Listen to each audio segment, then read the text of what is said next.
Elza Sharif keceplosan bocorkan keberadaan handphone Vina, disimpan Marliana.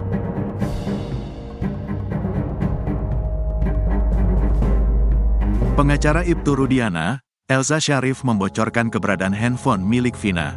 Handphone Vina menjadi kunci atas kebenaran kasus Cirebon 2016. Keberadaan HP Vina kini disimpan kakaknya, Marliana, polisi. Isi handphone Vina menjadi kunci utama dalam membongkar kebenaran kasus Cirebon 2016.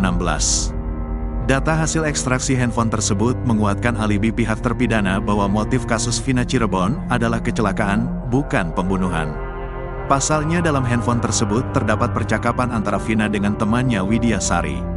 Percakapan terjadi pada pukul 22.14 waktu Indonesia Barat, Sabtu tanggal 27 Agustus tahun 2016.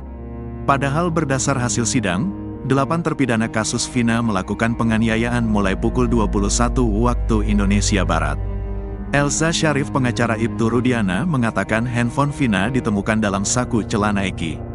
Waktu ditemukan Suroto dan polisi, handphone ini ada di kantong Eki yang celananya skinny itu, kata Elza Sharif saat diwawancara Christian Greg.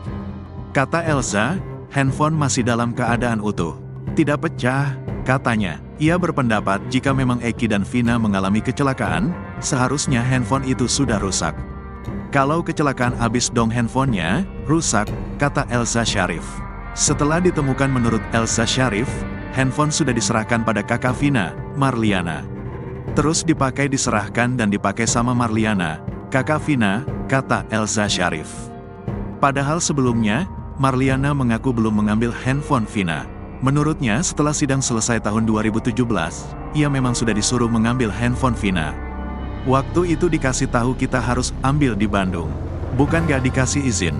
Jadi ngambilnya ke Bandung. Waktu itu orang tua saya tidak mampu untuk ke Bandung. Tidak mengetahui area Bandung seperti apa. Bandungnya di mana? Kata Marliana dikutip dari YouTube Nusantara TV.